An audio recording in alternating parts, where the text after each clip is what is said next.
প্রত্যার্পণ করবেন কিনা এটি সিদ্ধান্ত হলো ভারত সরকারের কাছে। তবে আমি বলবো যে এমন একজন দুঃসাহসী দেশপ্রেমিক নেত্রীকে নিয়ে আমরা আলাপ করছি, যিনি নিজেই কিন্তু গত মাসখানেক আগে বলে দিয়েছেন যে আমি ডিসেম্বরের মধ্যে বাংলাদেশে ফিরে যাব। তোমরা নিজেও জানেন, আপনার এই দা ওয়ালে আপনি প্রচার করেছেন। কাজে আমরা কিন্তু বাঙালি জাতি কিন্তু সেই দুঃসাহসিক নেত্রীর মুখের দিকে তাকিয়ে রয়েছে। আপনি বলছেন যে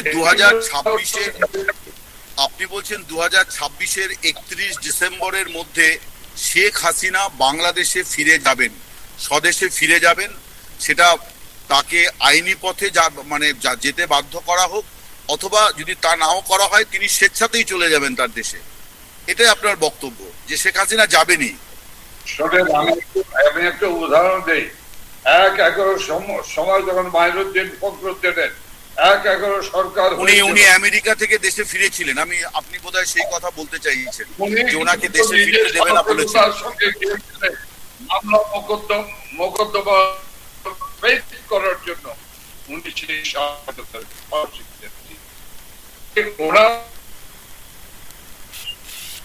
এটি বাংলাদেশের মানুষ জানে, কিন্তু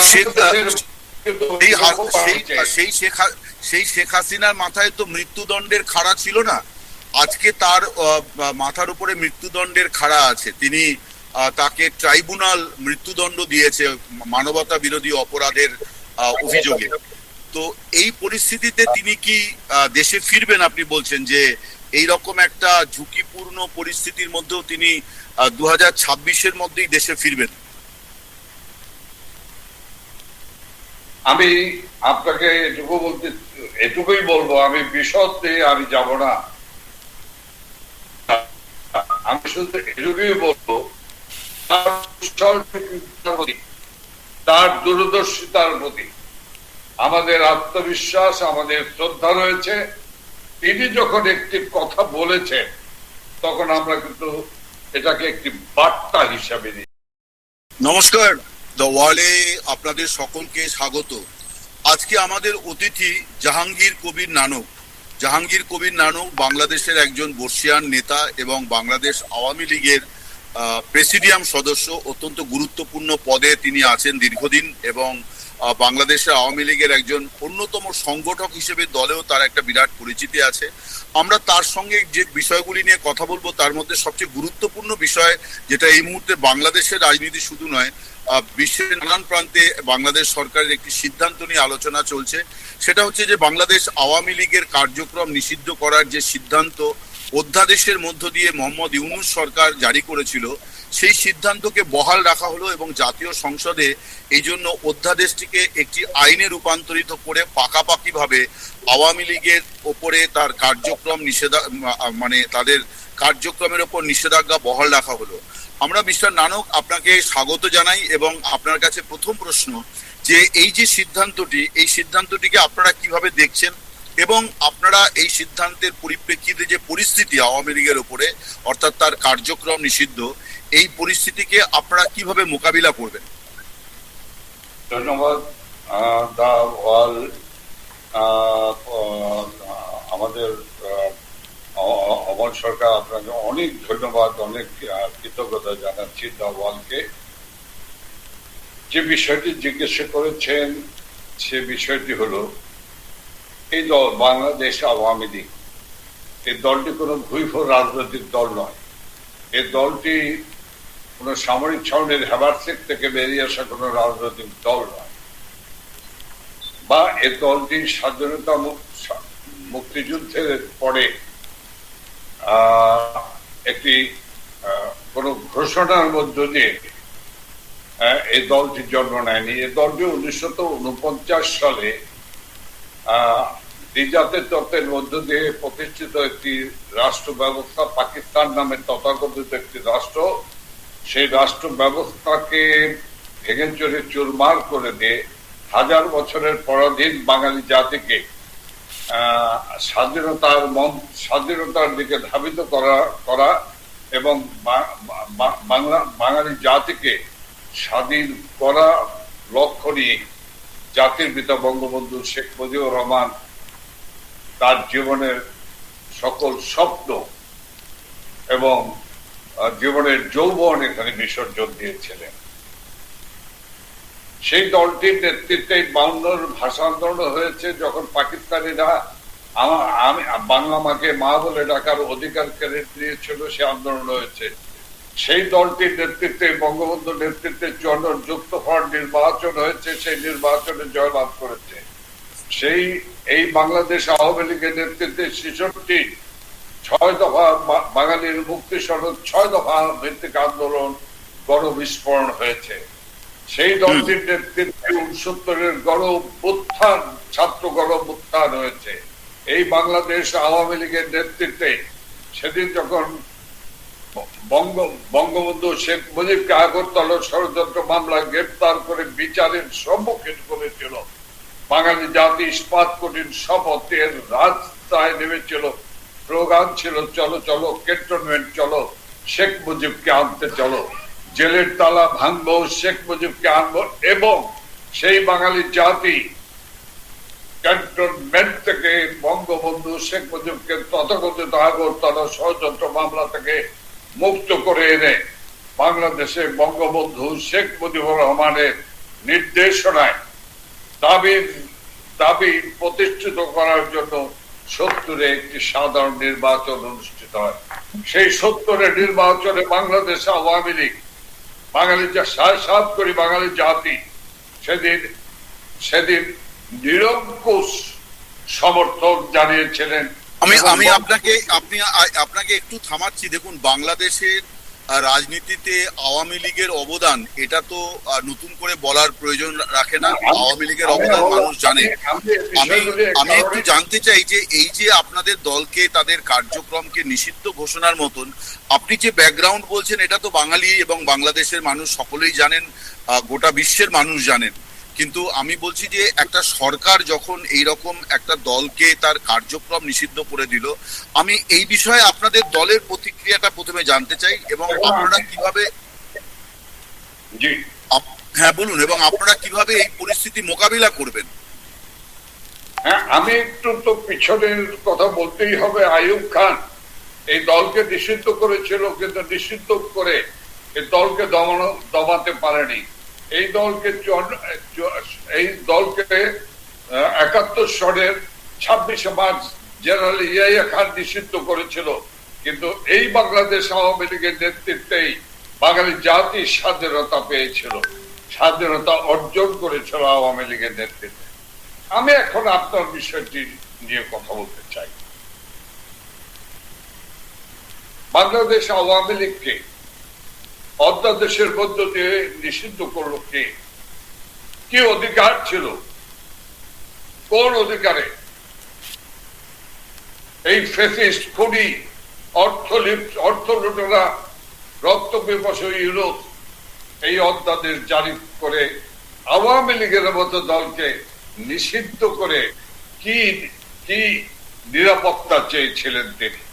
তিনি খুশি করেছিলেন, তিনি আশ্বস্ত করতে চেয়েছিলেন স্বাধীনতা বিরোধী অপশক্তিকে, যে আওয়ামী লীগকে কোর্টের বাইরে, খেলার মাঠের বাইরে রেখে দিয়ে তিনি একচ্ছত্র অধিপতি হবেন। কাজে আমি বারবার এই দলটির উপর, আপনি অমলদা দেখবেন, এই দলটি এই কারণে আমি বলছিলাম পিছনে কিছু ঘটনা প্রবাহ, এই দলটি যত জীবন দিয়েছে, যত রক্ত দিয়েছে স্বাধীনতার জন্য, এই দলটি মানুষের মুক্তির জন্য যে জীবন দিয়েছে, রক্ত দিয়েছে, পৃথিবীতে কোন রাজনৈতিক দল, আমি আবার রিপিট করছি অমলদা, পৃথিবীর কোন রাজনৈতিক দলকে এত আত্মবলিদান দিতে হয়নি, এত রক্ত দান করতে হয়নি, এত নির্যাতন নিপীড়ন নিষ্পেষণের মুখোমুখি হতে হয়নি। কাজে এই দলটিকে কারা অধ্যাদেশ করলেন?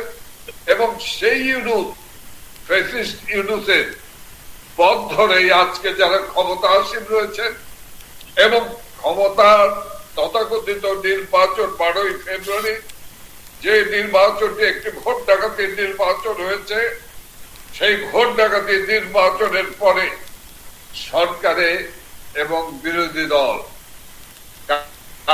সরকারে কারা বিরোধী দল আপনিও জানেন, দেশবাসীও জানে, বিশ্ববাসীও জানে।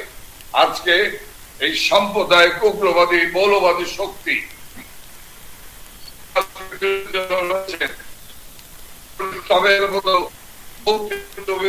একটি মানুষকে এরকম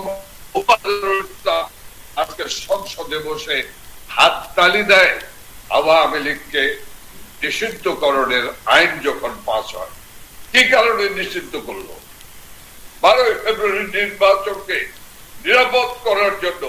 কারণ তাদের আতঙ্ক কোথায়, তাদের ভয় কোথায়?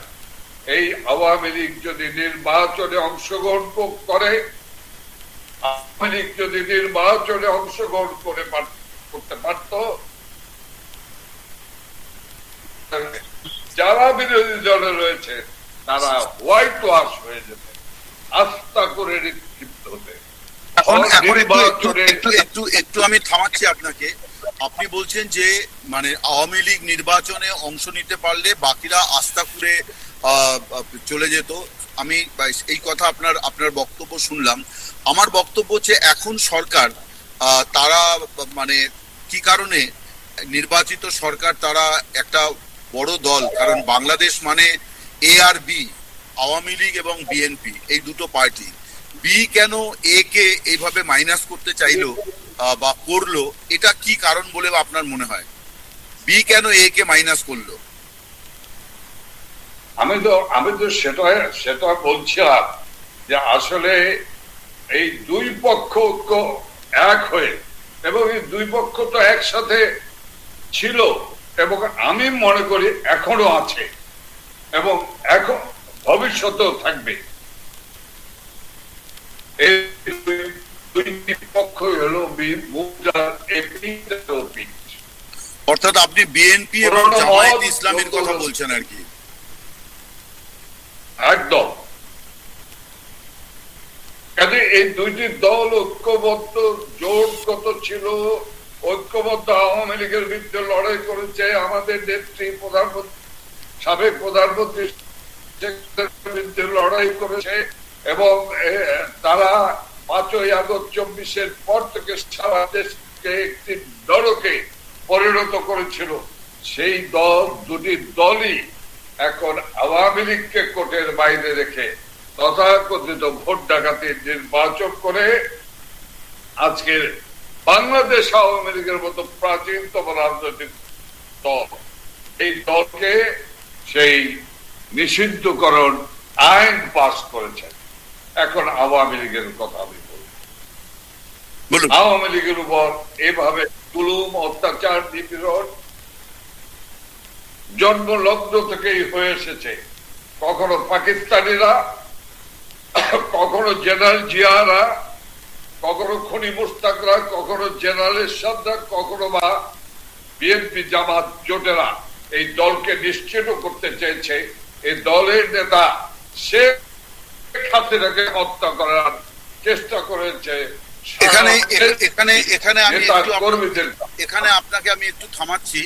আপনি যে ঐতিহাসিক প্রেক্ষাপট বললেন যে মানে একাধিকবার আওয়ামী লীগকে নিষিদ্ধ করা হয়েছে, দুজন পাকিস্তানি আমলের দুজন জেনারেল করেছেন, বা পরবর্তীকালে অনেক রকম আপনাদের উপর নিপীড়ন নির্যাতন হয়েছে, কিন্তু অতীতের সঙ্গে 2024-এর যে গুণগত ফারাক, যে আপনারা 2024-এ ক্ষমতাচ্যুত হওয়ার আগে প্রায় 16 বছর বাংলাদেশে ক্ষমতাসীন ছিলেন এবং একটি গণ অভ্যুত্থানের মধ্য দিয়ে আপনাদের সরকারের পতন হয়েছে এবং আপনাদের নেত্রী তথা প্রধানমন্ত্রীকে দেশ ছাড়তে হয়েছে, অনেক নেতা নেত্রীকেও দেশ ছাড়তে হয়েছে। আপনাদের বিরুদ্ধে অভিযোগ গণতন্ত্রকে হত্যা করা, নির্বাচনকে মানে কি বলা যায়, মানে একদলীয় শাসনে পরিণত করার জন্য আপনারা নির্বাচন করেছেন এবং ব্যাপকভাবে দুর্নীতির অভিযোগ আছে। এখন এই অভিযোগগুলো সত্য মিথ্যা এই বিতর্কে আমি যাচ্ছি না, এটা বাংলাদেশের নাগরিকেরা এর বিচার করবেন, বাংলাদেশের বিচার ব্যবস্থায় এই বিচার করবে। ফলে আমার যেটা মনে হচ্ছে যে গুণগত ফারাক আছে। স্বভাবতই আমার ব্যক্তিগতভাবে মনে হয় যে যে পরিস্থিতিটা তৈরি হয়েছে সেটা অতীতের তুলনায় মানে অনেক বেশি প্রতিকূল, অতীতের তুলনায় অনেক বেশি প্রতিকূল। তো আপনি যদি বলেন যে এই প্রতিকূলতা আপনারা কিভাবে মোকাবিলা করবেন? দেখেন, প্রথমত আপনাকে আমি একটি সংশোধনী দেব বা আমার বক্তব্য দেব, তো বলতেই পারেন একজন সাংবাদিক তার দৃষ্টিভঙ্গি থেকে, সেটি হলো এটি কোনো ছাত্র গণ অভ্যুত্থান ছিল না। বেশ। দুই হলো এই ফ্যাসিস্ট ইউনুসও আমেরিকা সফরে গিয়ে সেখানে প্রকাশ করেছে যে একটি মেটিকুলাস ডিজাইনের মধ্য দিয়ে এই সরকারকে উৎখাত করা হয়েছে। এমনকি ওই ওই ওই ডিভেস্টেড কনস্পিরেসি যারা পার্টেড পার্সন ছিল তারাও কিন্তু আত্মস্বীকার করে তারা বলছে যে আমরা এই করেছি, এই করেছি, এই করেছি, পুলিশ হত্যা করেছি, থানা জ্বালিয়েছি, হ্যান্ড করেছি, ত্যাগ করেছি, সর্বোপরি শেখ হাসিনাকে উৎখাত করা আমাদের ভুল হয়েছে। নিশ্চয়ই আপনিও জানবেন, আপনিও শুনেছেন। কাজেই that was a devastated conspiracy, that was a big conspiracy। সেই কনস্পিরেসিকে আমরা পরিস্থিতির কারণেই আমাদেরকে ক্ষমতাচ্যুত হতে হয়েছে এবং ইউনুসের নেতৃত্বে জঙ্গি গোষ্ঠীর ক্ষমতা দখল করেছে। তো আজকের প্রেক্ষাপটে যে বিষয়টি আপনি জানতে চাচ্ছেন, আমি পরিষ্কার ভাবে বলি, আওয়ামী লীগ এমন একটি দল যে এই দলটিকে নিশ্চিহ্ন করা যাবে না। বরঞ্চ আমি আপনাকে সাক্ষী রেখে আজকে বলতে চাই, এই আইন প্রণয়নের আওয়ামী লীগ নিষিদ্ধকরণের আইন প্রণয়নের একটি একটি অল্প সংখ্যক মানুষ ছাড়া আর সমস্ত মানুষ আজকে ঐক্যবদ্ধ। যে কারণে এই আইন পাস হওয়ার সঙ্গে সঙ্গে নিশ্চয়ই দেখেছেন সোশ্যাল মিডিয়ায় নিজের ছবি দিয়ে পরিষ্কার বলেছে, লক্ষ লক্ষ কোটি মানুষ সোশ্যাল মিডিয়ায় বলেছে যে আমি জয় বাংলার লোক, আমি বাংলাদেশ আওয়ামী লীগের লোক। আমি এবারে আপনাকে আমি একটু স্পেসিফিক জানতে চাই যে একটা সরকার আছে এবং আপনারা সরকারকে মানেন না, আপনারা বলেন যে এটা ভুয়া সরকার, এবং কিন্তু একটা জাতীয় সংসদ আছে, সেখানে একটা আইন পাশ হয়েছে, আইন ন্যায্য অন্যায্য আমি সে বিতর্কেও যাচ্ছি না, কিন্তু সংসদে পাশ হয়েছে, ফলে আইনের সুযোগ আছে। আমি খুব স্পেসিফিক জানতে চাই, আপনারা এই পরিস্থিতি মোকাবিলার জন্য কি আদালতের দরজায় যাবেন নাকি জনগণের আদালতে যাবেন? এটা যদি আপনি খুব স্পষ্ট করেন যে আপনারা কোথায় যাবেন। মানে সুন্দর একটি জায়গায় আপনি এসছেন। দেখেন, এই দেশের আদালত নিয়ন্ত্রিত আদালত, এই আদালতের কাছে যাবেন কিনে আমাদের দল সিদ্ধান্ত নেবে। কিন্তু আমার ব্যক্তিগত মতামত হলো, এই আদালতের কাছে, যে আদালত সাদা আর কালো চেনে না, যে আদালত কাছে ন্যায় বিচার পাওয়া যায় না, সেই ফরমাইশি রায় দেয়, সেই আদালতের কাছে আমাদের গিয়ে কি কোনো লাভ আছে? আমি মনে করি না কোনো লাভ আছে। তাহলে আপনারা আমরা জনগণের, আমি বলছি আমরা জনগণের দল, গণমানুষের দল, আমরা সব সময় সকল ষড়যন্ত্রকে মোকাবেলা করেছি গণমানুষকে নিয়ে। আমাদের নেত্রী শেখ হাসিনা গণমানুষকে নিয়ে ভোট ভাতের অধিকার প্রতিষ্ঠা করেছিলেন এবং সকল অসম্ভবকে সম্ভব করেছেন। আমরা কিন্তু একাত্তরের পরে আমরা কিন্তু অস্ত্রের রাজনীতি করি নাই। আরেকবার আপনাকে থামাচ্ছি, এমন একটা সময় বাংলাদেশ আওয়ামী লীগের কার্যকলাপ নিষিদ্ধ করে বাংলাদেশ সংসদে আইন পাশ হলো, যখন বাংলাদেশের মাননীয় বিদেশ মন্ত্রী ডক্টর খলিলুর রহমান এবং প্রধানমন্ত্রীর মানে বিদেশ বিষয়ক উপদেষ্টা তিনি দিল্লি সফর করছিলেন, হুমায়ুন কবির তিনি দিল্লি সফর করছিলেন, এবং এই যে বৈঠক হয়েছে খলিলুর রহমানের সঙ্গে ভারতীয় কর্তৃপক্ষের, যেটা সরকারিভাবে বলা হয়েছে যে শেখ হাসিনা এবং আসাদুজ্জামান খান কামাল, যাদের বিরুদ্ধে মানবতা বিরোধী অপরাধের মৃত্যুদণ্ড মানে দিয়েছে ট্রাইব্যুনাল, তারা প্রত্যর্পণ চেয়েছেন। এখন এই বিষয়টা আপনারা ভারত সরকারের কাছ থেকে, কারণ প্রত্যর্পণ করলে সেটা ভারত সরকারকে করতে হবে, আপনারা ভারত সরকারের কাছ থেকে কি প্রত্যাশা করেন? এবং আপনারা ভারত সরকারের এই যে পরিস্থিতি, আপনাদের দলকে নিষিদ্ধ ঘোষণা করা হলো, এই যে একটা প্রতিকূল পরিস্থিতি, কারণ এতদিন এটা অধ্যাদেশ ছিল, এটা সকলে প্রত্যাশা করছিল যে নতুন সরকার এলে পরে সরকার এটাকে প্রত্যাহার করে নেবে, কিন্তু উল্টো পথে হাঁটলেন তারেক রহমান। আমার প্রথম প্রশ্ন, শেখ হাসিনার প্রত্যর্পণ, এই বিষয়ে আওয়ামী লীগ ভারত সরকারের কাছে কি প্রত্যাশা করে শেখ হাসিনার প্রত্যর্পণ এবং আসাদুজ্জামান খান কামালের প্রত্যর্পণ নিয়ে? দেখেন, আমি একটি কথা বলে রাখতে চাই। আসলে কথা বলতে গেলে অনেক পিছনের কথা আনতে হয়, আমি সে পিছনের কথা আনতে চাই না, সময় ক্ষেপণ করতে চাই না, কাল ক্ষেপণ করতে চাই না। আমি শুধু বলবো যে রায় দিয়েছে বাংলাদেশ,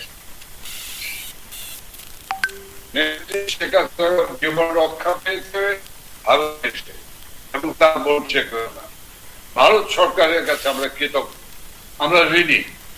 সর্বকালে ৭৫-এর তিনি আশ্রয় দিয়েছেন বঙ্গবন্ধু জাতির পিতা, ৭১-এ কোটি কোটি মানুষকে আশ্রয় দিয়েছেন, তথ্য দিয়েছেন, পাকিস্তানি সেনাবাহিনীর বিরুদ্ধে কাঁধে কাঁধ মিলিয়ে আমি একজন মুক্তিযোদ্ধা হিসেবে লড়াই করেছি। আমি বিশদ বর্ণনায় যাব না, লম্বা গল্পে আমি যাব না। আমি শুধু বলবো প্রত্যর্পণের কথা বলেছেন, যদি এটি সত্যই হয়, প্রত্যর্পণ করবেন কিনা এটি সিদ্ধান্ত হলো ভারত সরকারের কাছে। তবে আমি বলবো যে এমন একজন দুঃসাহসী দেশপ্রেমিক নেত্রীকে নিয়ে আমরা আলাপ করছি, যিনি নিজেই কিন্তু গত মাসখানেক আগে বলে দিয়েছেন যে আমি ডিসেম্বরের মধ্যে বাংলাদেশে ফিরে যাব। তোমরা নিজেও জানেন, আপনার এই দেওয়ালে আপনি প্রচার করেছেন। কাজে আমরা কিন্তু বাঙালি জাতি কিন্তু সেই দুঃসাহসিক নেত্রীর মুখের দিকে তাকিয়ে রয়েছে।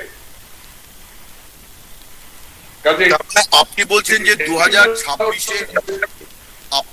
2026-এর 31 ডিসেম্বরের মধ্যে শেখ হাসিনা বাংলাদেশে ফিরে যাবেন, স্বদেশে ফিরে যাবেন, সেটা তাকে আইনি পথে যেতে বাধ্য করা হোক, অথবা যদি তা নাও করা হয় তিনি স্বেচ্ছাতেই চলে যাবেন তার দেশে, এটাই আপনার বক্তব্য যে শেখ হাসিনা যাবেনই? আমি একটা উদাহরণ দিই। ১/১১ সময় যখন মাইনুদ্দিন ফখরুদ্দিনের ১/১১ সরকার, উনি আমেরিকা থেকে দেশে ফিরেছিলেন, আপনি বোধহয় সেই কথা বলতে চাইছেন যে ওনাকে দেশে ফিরতে দেবে না বলেছিলেন। মামলা মোকদ্দমা করার জন্য উনি সেই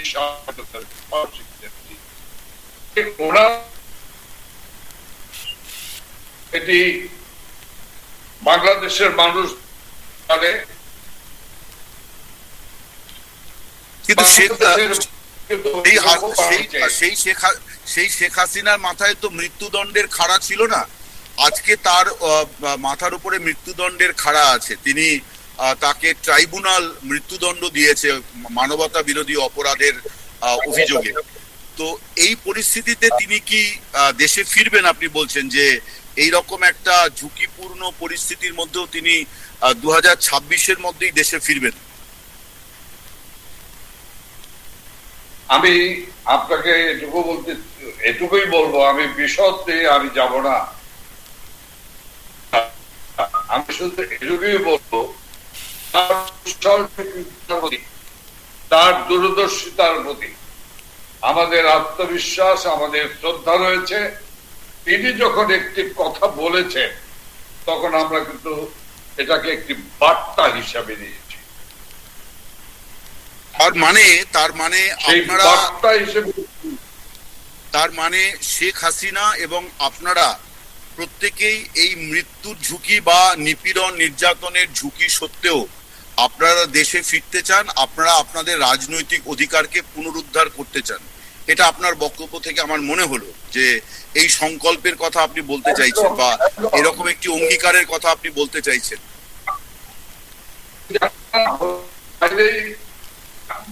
শুধু মানে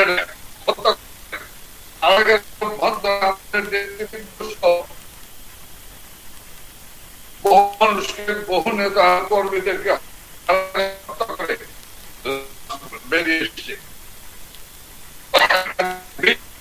ভয় পাই না, মৃত্যুকে আমরা ভয় পাই না। এই মৃত্যুর ভয়, ফাঁসির ভয় দেখিয়ে কোন, এখন কি করবো, দুর্ভাগ্য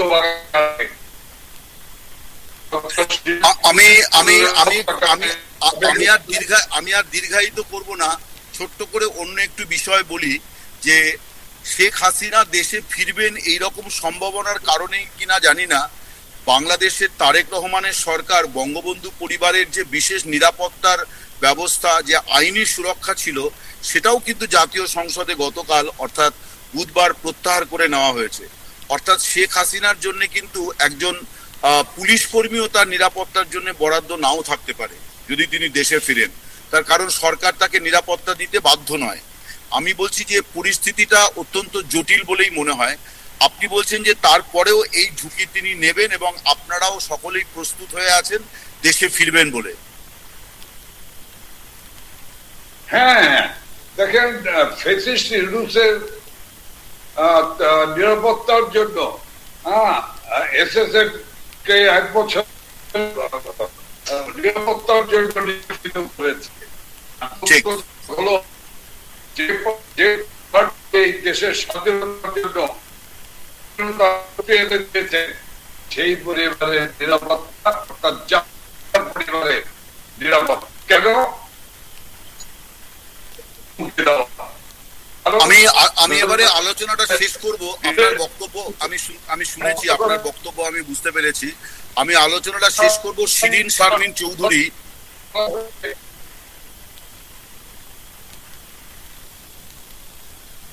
আমি আপনার কথা বুঝতে, হত্যাকাণ্ডকে নিরাপত্তাকে নিরাপত্তা আইন প্রত্যাহার করে নেওয়া হয়েছে। আমি এবার একটু আলোচনাটা সমাপ্ত করতে চাই। আমি অন্য একটি তৃতীয় প্রসঙ্গ শেষ করব।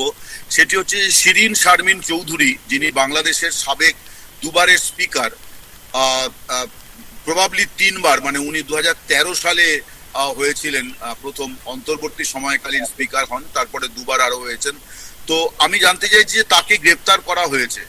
এখন রাজনৈতিক মহলে নানানভাবে আলোচনা আছে যে হঠাৎ করে ইউনূস সরকার যাকে গ্রেপ্তার করেনি তাকে তারেক রহমান সরকার কেন গ্রেপ্তার করলো, এবং প্রায় 20 মাস তিনি কোথায় ছিলেন, তিনি কি ব্যক্তিগত উদ্যোগে আত্মগোপনে ছিলেন নাকি সরকারি ব্যবস্থাপনায় আত্মগোপনে ছিলেন, এটা নিয়েও নানান ধরনের আলোচনা আছে যে তিনি ক্যান্টনমেন্টে থেকে থাকতে পারেন। এবার তাকে গ্রেপ্তার দেখানো হলো। যেটা আলোচনায় এসছে যে একটা clean Awami League, new Awami League with minus Sheikh Hasina বা minus Jahangir Kabir Nanak, minus Asaduzzaman Khan Kamal, minus Obaidul Quader, এইরকম একটা আওয়ামী লীগ তৈরি করার চেষ্টা হচ্ছে এবং শিরিন শারমিন চৌধুরী এই ব্যাপারে সরকারের ঘুঁটি। আপনি খুব সংক্ষেপে এই বিষয়টাতে আপনারা কি মনে করছেন যদি বলেন।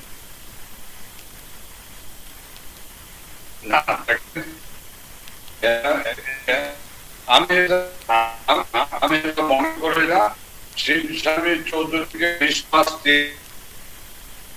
গুম করে রাখা হয়েছিল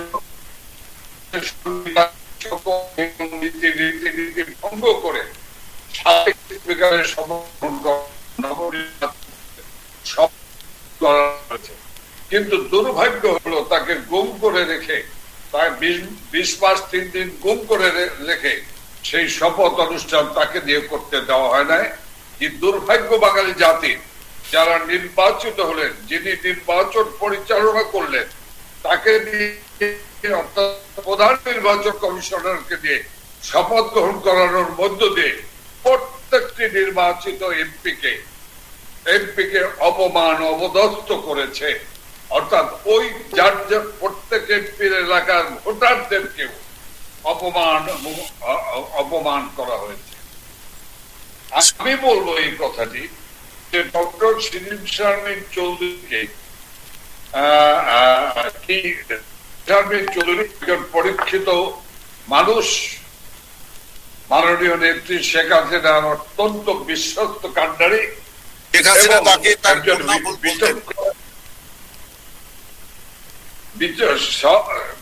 মেধাবী, সৎ, আদর্শ এবং নির্ভীক ব্যক্তিত্ব, তাকে নিয়ে আদালতে যে হেনস্থা করা হয়েছে এটি দুঃখজনক, দুর্ভাগ্যজনক। আসলে দেশটি তো ধ্বংসের দ্বার প্রান্তে, শিক্ষিত মানুষ, মেধাবী মানুষের কদর নেই। কে কদর করবে? শিক্ষিত, সেই কারণে শিক্ষিত মানুষ তার সম্মান পায় না। যে মানুষটি তার নানক, শেষ প্রশ্ন সেটি হচ্ছে যে আমরা বাংলাদেশের রাজনীতিতে ধারাবাহিকভাবে প্রতিহিংসা দেখতে পাচ্ছি, অর্থাৎ জমানা বদল হচ্ছে এবং প্রতিহিংসার নবরূপ দেখা যাচ্ছে। তো সেই ধারাবাহিকতা যদি চলমান থাকে তাহলে এটা ধরে নেওয়া যায় যে আওয়ামী লীগ যদি আগামী দিনে বাংলাদেশে রাজনীতিতে ফিরতে পারে, ক্ষমতায় আসতে পারে, তাহলে তারা হয়তো প্রথম সিদ্ধান্ত কি দ্বিতীয় সিদ্ধান্ত নেবে বিএনপি কে নিষিদ্ধ করা। আমি আপনার কথা জানতে চাই, আপনারা কি এই পথেই এগোবেন নাকি আপনাদের আবার অন্য কোনো ভাবনা আছে?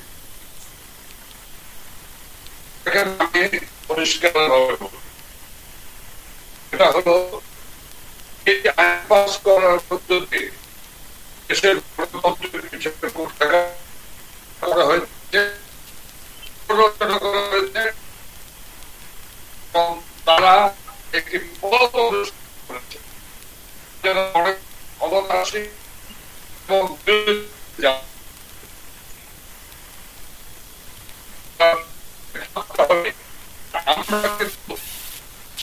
নিষিদ্ধ আমাদেরকে আমি বলতে চাই